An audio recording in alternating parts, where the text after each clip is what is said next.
Ça.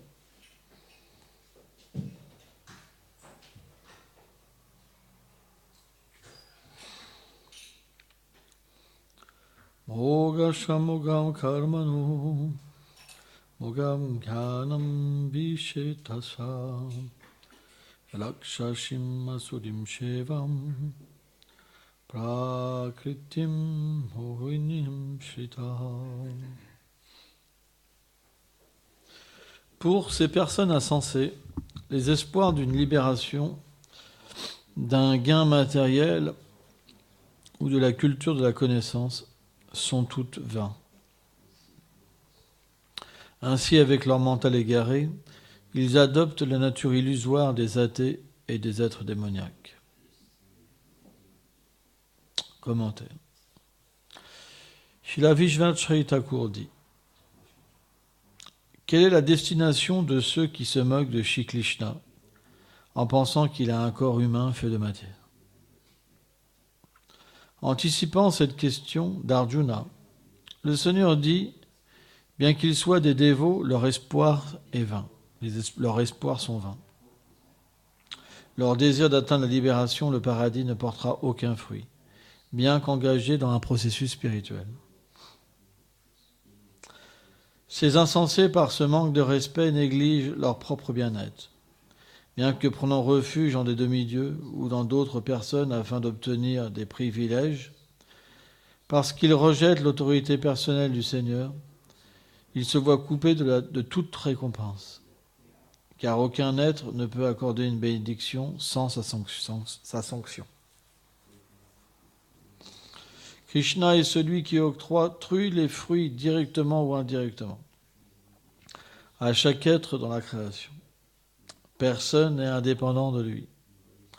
Même de grandes personnalités comme Brahma et Shiva, tous adorent ce Seigneur suprême et dépendent de lui pour leur pouvoir. Alors, qu'éteignent-ils? En réponse à cela, le Seigneur répond: Rakshashim Asurim Sheva. Ils développent une nature athée et démoniaque.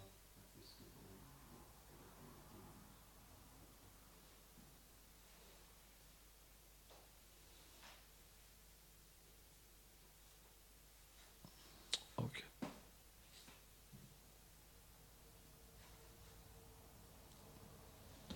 Oma Ganati Milandasya Ganam Jalam Shalakaya Chakshura Meditam Jena Tasme Shigurave Nama.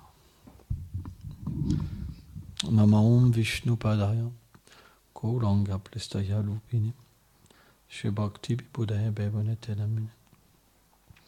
Nama Om Vishnu Padaya Gaura Plistaya Budale Shrimad Bhakti Pramodaya Puri Goswamiti Namine. Nama Om Vishnu Padaya Krishna Pestaya Bhutale Shrimate Bhakti Vedanta Swamiti Namine. Nama Om Vishnu Padaya Krishna Pestaya Bhutale Shrimate Bhakti Rachaka Shiradev Goswamiti Namine. Nama Om Vishnu Padaya Krishna Pestaya Bhutale Shrimate Bhakti Siddhanta Sarasvati Namine. Jai Shri Brahma Dvaguda Sarasvat Sampadaya Ki Jai. Souvent les gens ordinaires dans notre société, ils n'aiment pas entendre de telles choses.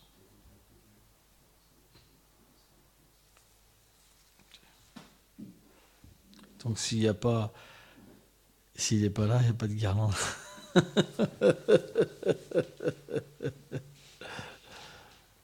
C'est bien. Mais je ne suis pas attaché à la guirlande. Mais c'est juste pour vous faire voir que à toutes les classes, peu importe la personne qu'il y a, on offre une guirlande. Parce que l'endroit où on s'assoit, le Vyasasana, c'est l'endroit où, le pouvoir de la succession disciplique descend à travers le Bhakta. Personne ne peut parler de Krishna sans recevoir un pouvoir. Et naturellement, on remet une guirlande de fleurs parce que cette position est spéciale, peu importe la personne qui parle. Par exemple, Bhaktivedanta Swami Prabhupada, il voulait que tous ses disciples donnent des classes. Que tout le monde avait le droit de parler de Krishna. Quand on parle de Krishna, on reçoit la miséricorde de la filiation spirituelle. Un bhakta, jamais il pense avoir un pouvoir indépendant. Il se souvient de son gourou et il pense être un idiot, fortement, puissamment. Parce que c'est une réalité. Parce que le savoir, il ne vient pas de nous. Il vient du Seigneur suprême qui est descendu à travers ses associés. On ne fait que répéter. Si on met la moindre parole, si on altère le savoir de notre pensée, de notre conception, alors c'est plus authentique. Et ça perd toute valeur. C'est pour ça que le Vaishnava se considère comme un idiot. Et cette position humble fait qu'il peut recevoir l'inspiration du Seigneur dans son cœur. Par la grâce de ses maîtres spirituels. Donc, quand on accepte une guirlande, c'est pas pour soi qu'on accepte la guirlande. Moi, je suis un grand dévot. Là, ça, c'est la mort, c'est l'illusion. Mais on l'accepte, la guirlande, déjà parce que c'est les restes du Seigneur.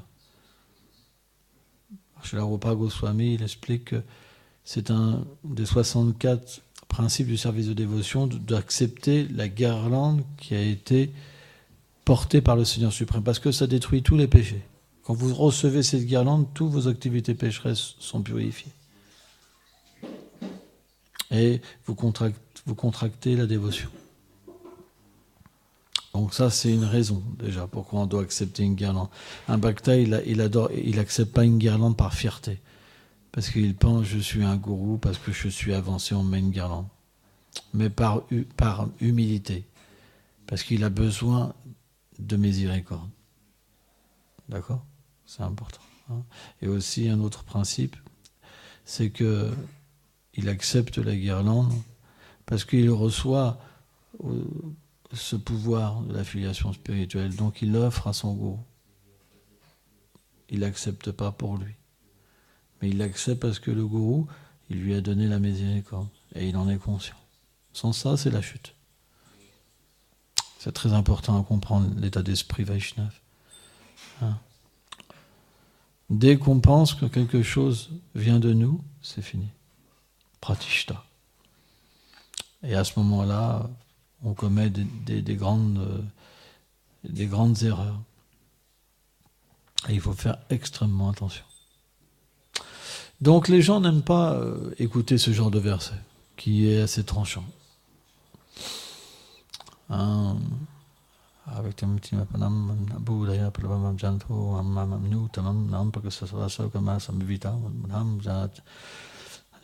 Krishna, dans la Bhagavad Gita, il explique qu'il vient dans sa forme éternelle. La Bible, par exemple, dit qu'on est fait à l'image de Dieu. Donc le Seigneur a une forme. Malheureusement, quand vous leur dites que le Seigneur a une forme, la plupart des gens ne peuvent pas accepter. Ils pensent que cette forme est matérielle. Mais le Seigneur n'a rien de matériel. Tout en lui est transcendantal. Alors bien sûr, c'est très compliqué à comprendre, c'est un Konsvabhajinta, parce que de cette forme-là viennent tous les univers, toutes les autres incarnations du Seigneur suprême, toutes ses énergies, tous les êtres vivants. Donc un être ordinaire, il ne peut pas accepter ça. Comment l'infini pourrait venir du fini ? Et pourtant, c'est la philosophie du Vedanta.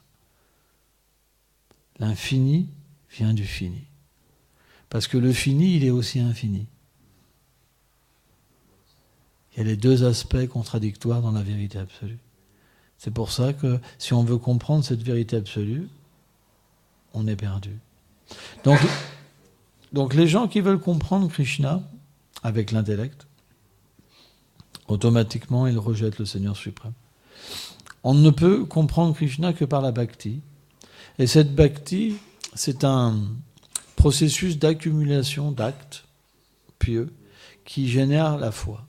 Et quand la foi est générée, alors on peut comprendre que le Seigneur a une forme et que cette forme est l'origine de l'infini. Avant, c'est pas possible. C'est pour ça que ceux qui veulent atteindre le paradis, cette destination temporaire, ceux qui veulent atteindre la libération, cette libération sans relation avec le Seigneur suprême, c'est des gens qui n'ont pas la qualification pour comprendre le Seigneur suprême. Parce qu'ils n'accepteraient pas ces deux destinations s'ils pouvaient comprendre que le Seigneur avait une forme. Vous comprenez?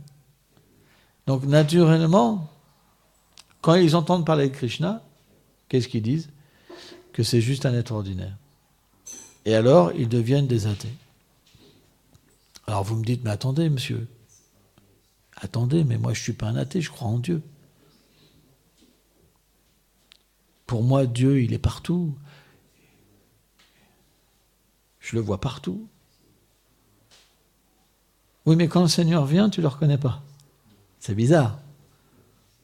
Quand ce même Seigneur que tu glorifies toute la journée, sous un autre nom, il vient dans sa forme éternelle, tu le rejettes. Vous comprenez? Donc, ils sont déguisés en théistes, mais ils sont des athées. D'où viennent ces voix trompeuses qui font croire aux gens que les gens sont des théistes alors que c'est des athées? Parce que quand Krishna vient, ils disent c'est un démon, c'est un être ordinaire, un prophète même.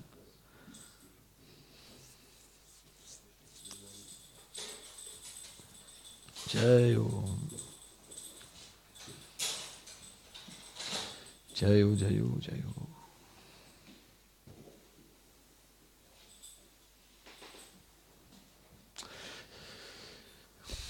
Cette origine, elle est racontée dans l'histoire de Prithu, du roi Prithu. En fait, Maharaj Prithu, il voulait accomplir 100 sacrifices du cheval.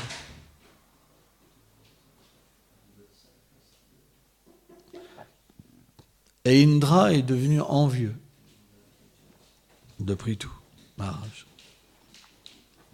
Et il s'est déguisé en sannyasi pour dérober le cheval au moment du sacrifice. Il a pris le déguisement d'un renonçant. Et là, Atrimuni, le sage, il a vu Indra, en fait, prendre le cheval. Et il a dit au fils de Prithu, regarde. Et donc, il a poursuivi, en fait, Indra. Et Indra a eu peur, il a laissé son déguisement, et le cheval, il a disparu. 2 fois comme ça. Il a pris 2 déguisements. Qu'est-ce que dit Krishna dans la Bhagavad Gita? Il dit, la masse des gens suivent les grands hommes.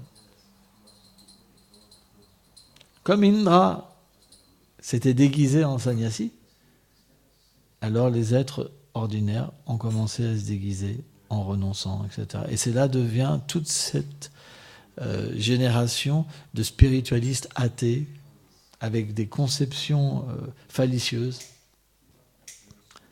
qui se déguisent en sannyasi alors qu'ils ont des rapports avec des femmes, ils fument de la drogue, etc., etc. Tout vient en fait de cette déviation d'Indra.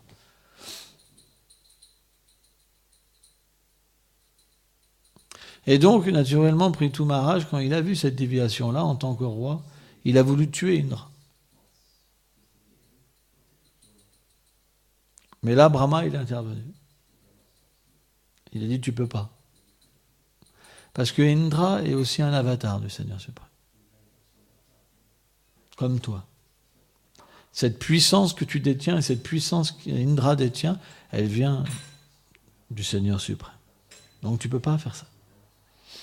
Et donc à ce moment-là, Prithu Maharaj, il a pardonné Indra et il s'est lié d'amitié avec lui. Alors c'est vraiment intéressant parce que on voit qu'est-ce qui a déclenché ce processus d'envie en Indra. C'est parce qu'il a été identifié à quelqu'un qui avait accompli tant de sacrifices. Et c'était pour lui, sa position. Et quand Prithu Maharaj a commencé à le dominer, il est devenu envieux. C'est le principe. Quand on ne comprend pas d'où vient notre force, quand on devient illusionné par le pouvoir que notre filiation spirituelle nous donne, le pouvoir que Krishna nous donne, quand on pense qu'on est séparé, que ça vient de nous, quand on voit une autre personne plus puissante que nous, on devient envieux. Alors que ce même pouvoir qui est en nous, il vient du Seigneur suprême, et ce même pouvoir plus fort qui est dans la personne vient du Seigneur suprême. C'est la cause de notre envie. Et à ce moment-là, on tombe dans l'illusion. Parce qu'on ne peut plus voir le Seigneur suprême. Et ces histoires du Bhagavatam, ils sont très très importantes pour nous. Parce qu'on ne peut pas atteindre Vrindavan sans que ces monstres, au fond de nous-mêmes, soient purifiés et partis.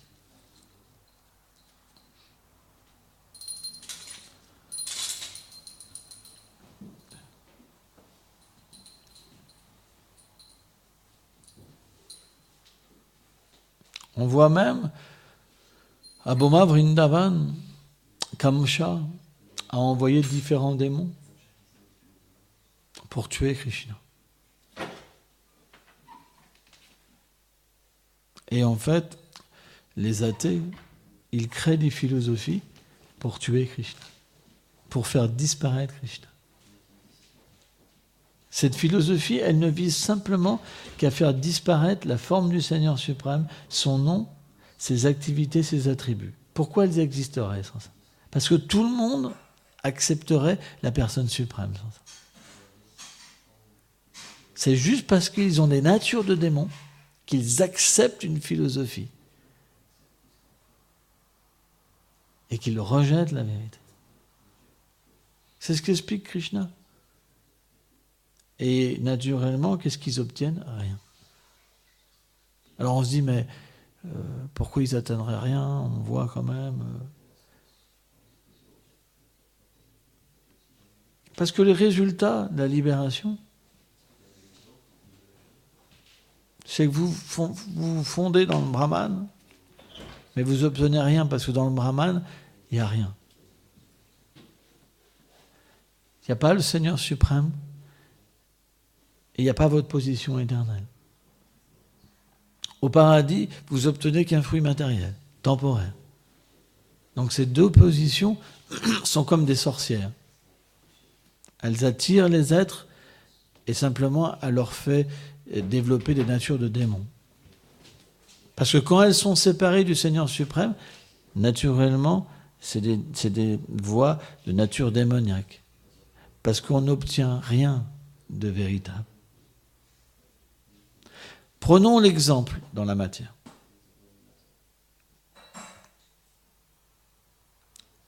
Quand vous prenez une naissance, dans l'illusion, vous faites des enfants, vous avez une maison, vous avez des économies, vous avez du pouvoir, et quand vous mourrez, vous perdez tout. Ouais ou pas? Donc vous avez finalement rien obtenu, parce que vous avez tout perdu. Vous comprenez? C'est juste une illusion. Vous pensez obtenir quelque chose, puis hop, c'est parti. Et dans vos prochaines vies, si vous avez mal utilisé ce que le Seigneur vous a donné, vous devez devenir très pauvre. Vous n'aurez pas le pouvoir de trouver une femme, avoir des enfants, etc., etc. Plein de gens souffrent de ça. Moi, je vois, par exemple, j'ai un site Facebook, j'en ai même plusieurs, et il y en a, ils ont 50 ans, ils ne supportent pas d'être tout seuls. Je vais encore passer une journée seul. Ils dépriment. Et ça, c'est dû au karma des vies passées. Ou des gens qui sont pauvres, qui n'arrivent jamais à avoir d'argent.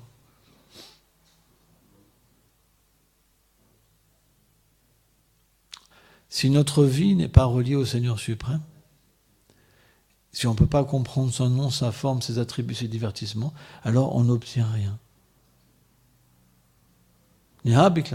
Pourquoi ?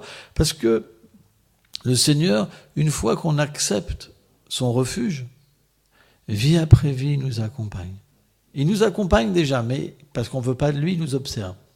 Mais dès qu'on s'abandonne à lui, même si on ne va pas jusqu'au bout, il nous accompagne. Il nous suit. Et il nous permet de progresser. Et ça, c'est une vraie valeur. Parce qu'à un moment, on peut devenir un associé du Seigneur et atteindre sa demeure. Mais ceux qui rejettent la personne suprême, ils n'atteignent rien.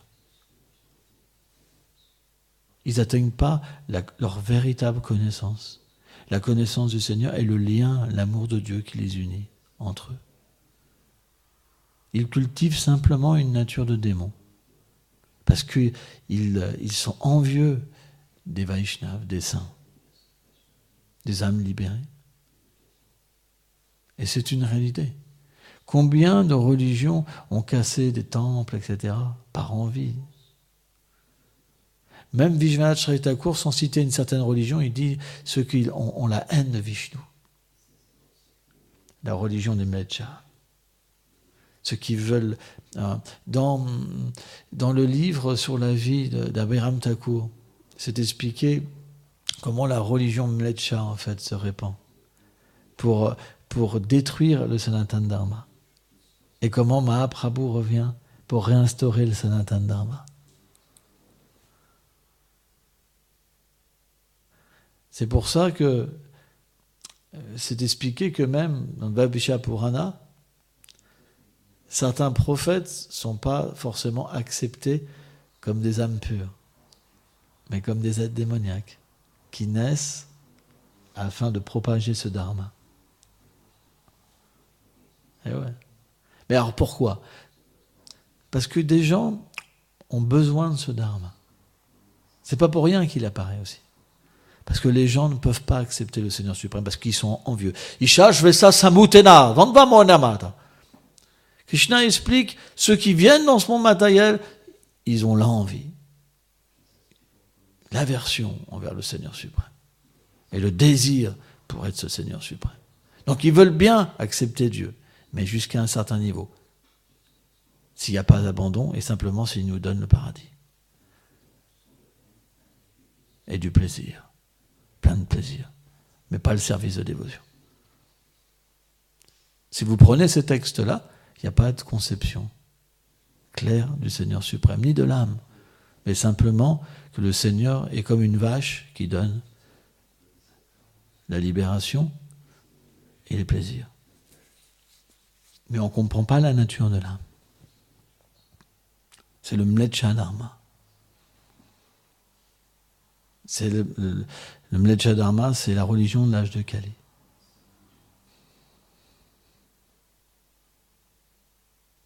C'est normal. Mais dans les autres âges, il y a la conception du Varnashram Dharma. Au moins, le Varnashram Dharma, les gens sont engagés dans un devoir. Ils ont des désirs matériels. Akama Sava Kamova, Moksha Kama Udharyate. Mais au moins, ils adorent le Seigneur Vishnu. Ils ne rejettent pas sa forme. Ils ne rejettent pas son nom, ses attributs, ses divertissements. Mais ils sont intéressés par une atteinte du paradis, de plaisir. Et par ce processus, Bhaktivinoda Thakur explique, parce qu'ils adorent Vishnu, alors ils peuvent progresser.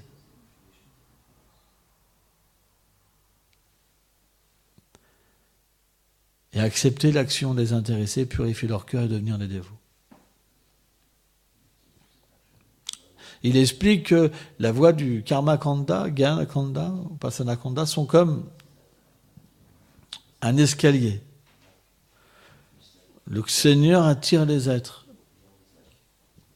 qui ont des désirs pour les purifier, pour les libérer des désirs et pour leur faire comprendre leur relation éternelle qui les unit à eux, à lui. Mais si on retire le Seigneur suprême en tant qu'une personne, alors ces trois processus sont séparés et ils ne donnent pas de fruits. Quoi ? Les deux processus, karma et gyan, parce que bhakti donne toujours la bhakti. Excusez-moi. Quand vous séparez le karma, mais que vous ne mettez pas la dévotion pure, alors les êtres deviennent des adorateurs des demi-dieux. Et ils pensent que les demi-dieux sont au même niveau que le Seigneur suprême. Et ceux qui sont dans le Gyan, ils pensent que le Seigneur n'a pas de forme. Donc quand on enlève la personne suprême, on développe une nature démoniaque. Et on n'obtient rien. Voilà ce qu'explique ce verset de la Bhagavad Gita. Et cette origine-là, c'est à cause d'Indra. Parce qu'Indra, il a montré un exemple imparfait. C'est pour ça qu'on a une grande responsabilité. Pourquoi Rishabhadev il dit que le gourou qui ne peut pas libérer son disciple, le professeur qui ne peut pas libérer ses élèves, le président de la République qui ne peut pas libérer les citoyens, par exemple, etc., il doit pas prendre cette position-là. Parce qu'on montre un exemple. Et si votre exemple n'est pas parfait, vos enfants, ils prendront votre exemple. Vous comprenez ça ?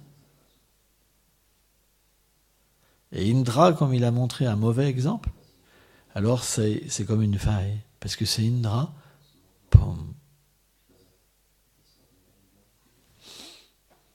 Donc toutes ces religions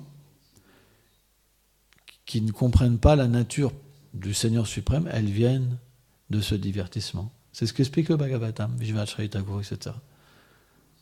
Tous les faux renonçants qui font la manche pour avoir de l'argent,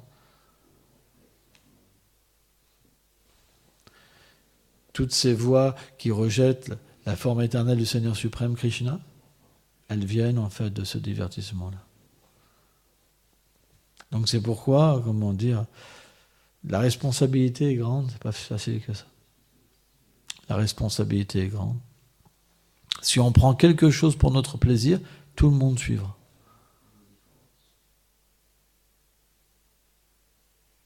On doit enseigner véritablement d'agir sans envie. C'est très important. Et on voit, même entre institutions, Vaishnava, il y a de l'envie dans l'âge de Kali.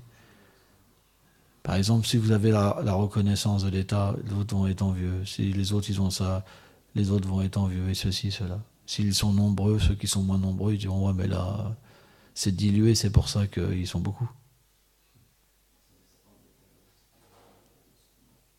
C'est la nature de l'être imparfait, de critiquer.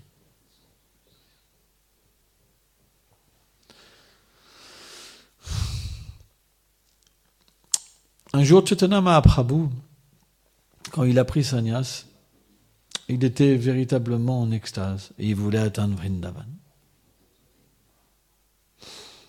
Mais pour des raisons ou une autre, il s'est trompé de chemin. Et il est arrivé au Gange. Et quand il a vu le Gange, il l'a pris pour la Yamuna. Et là, à ce moment-là, on a été chercher Advaita en lui disant, parce que Advaita était dans une grande lamentation, parce que comme Chaitanya Mahaprabhu a pris sannyas, tous les dévots de Mahaprabhu, en fait, étaient vraiment dans une grande lamentation, ils pleuraient. Et Advaita avait commencé aussi à pleurer pendant 3 jours d'affilée. Et parfois, il s'arrêtait de pleurer et il riait. Parce qu'en fait, il dit, vous ne comprenez pas pourquoi mon Seigneur a pris sannyas. Il se réjouissait, en fait. Parce que si Chaitanya Mahaprabhu a pris sannyas, c'est justement pour montrer l'exemple du parfait renoncement. Le Seigneur vient pour éduquer les êtres vivants. Mais donc, il est venu en barque à Advaita. Et là, quand Mahaprabhu il a vu Advaita, il dit, mais t'es venu à Vrindavan?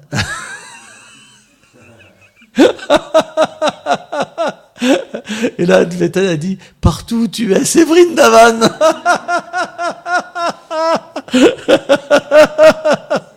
Donc, il a commencé à comprendre que Nityananda l'avait triché, quoi.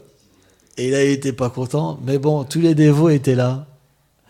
Et ils ont prié Mahaprabhu de rester, en fait. Et Mahaprabhu, donc, a bien voulu rester. Et donc, il y avait Nityananda, Chaitanya Mahaprabhu et Advaita dans la maison à Shantipur. Et donc, Sita a commencé à cuisiner. Et ils ont appelé Mère Sachi, en fait. Et quand Mère Sachi est arrivée, naturellement, Mahaprabhu, il a rendu ses hommages, il a touché les pieds de sa mère. Et sa mère, quand elle l'a vu comme ça, elle dit, mais pourquoi t'as pris sannyas? T'étais ma seule richesse. En fait, quand je te vois avec ce vêtement, ça me perce mon cœur, comme des flèches, elle lui dit. Et là, donc, Mahaprabhu l'a enseigné sur la vérité de la vie. Et ça l'a calmé. Mère Sachi. Et elle a cuisiné, donc. Et donc, les dévots ont mis les trois seigneurs, parce que Advaita Acharya, c'est Shiva. Nitai, Sankarshan, Balaram. Et Chaitanya Mahaprabhu, c'est Radha Krishna combiné. Et donc, ils ont commencé à servir. Et Advaita, quand il a vu... quand Nitai, il a vu qu'on servait Advaita, il lui a dit... Il dit... Non. Quand Advaita, il a vu l'assiette de Nitai, il dit, de toute façon, ça sert à rien. Il mange comme un glouton. Vous pouvez toujours lui donner, il mangera toujours plus. Il mange dans tous les temples. Il mange tellement d'offrandes. En fait, chacun se critiquait, mais se glorifiait. Parce que, en fait, quand Nitai il a commencé aussi à critiquer Advaita, c'était pour faire voir sa position en tant que Shiva. Et quand Advaita il critiquait Nityananda, c'est pour faire sa position en tant que Sankarshan, en tant que Balaram. Et donc tous les deux, en fait, indirectement, exposaient leur position. Et Chaitanya Mahaprabhu, il était très heureux comme ça. Donc c'est, comment dire, dans les divertissements du Seigneur suprême, il n'y a pas d'envie. Même s'il y a des querelles, c'est des querelles d'amour. Mais Indra, il a un petit problème avec ça.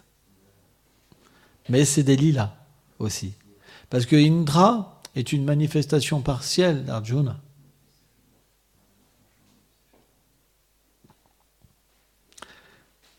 C'est pour ça que quand la reine Kunti, elle appela Indra, se manifestera Arjuna.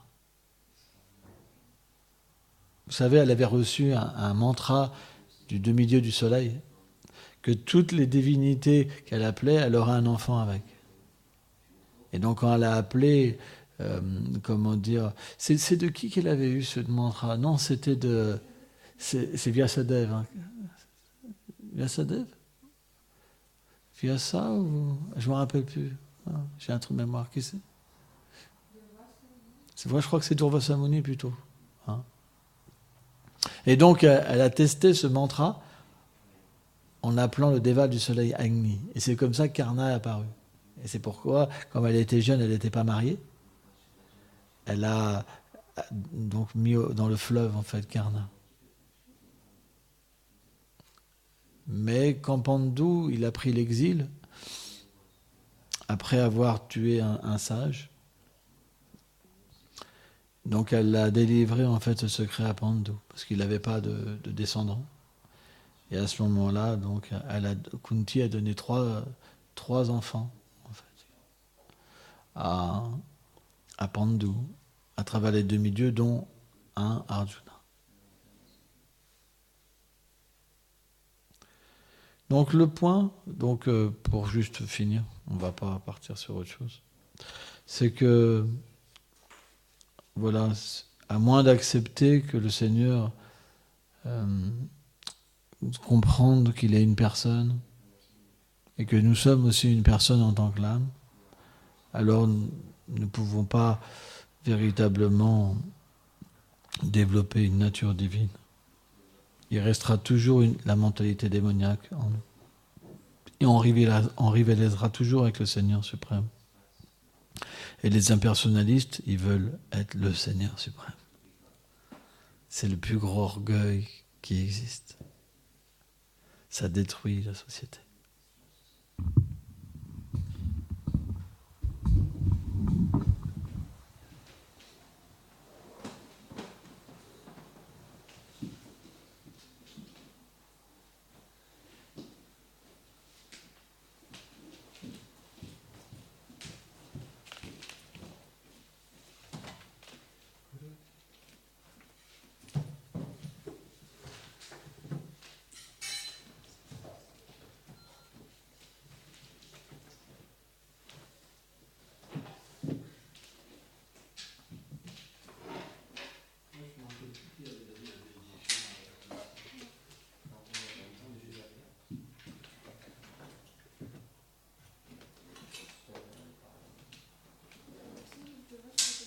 Durvasa Muni, il me semble bien.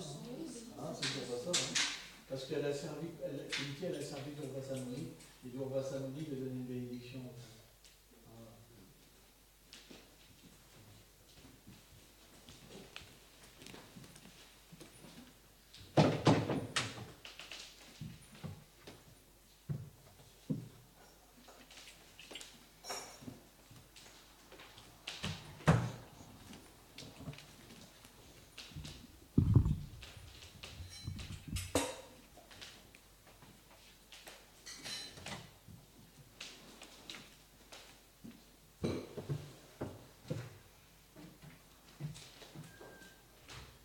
Vijnana Charitalko, il dit en fait.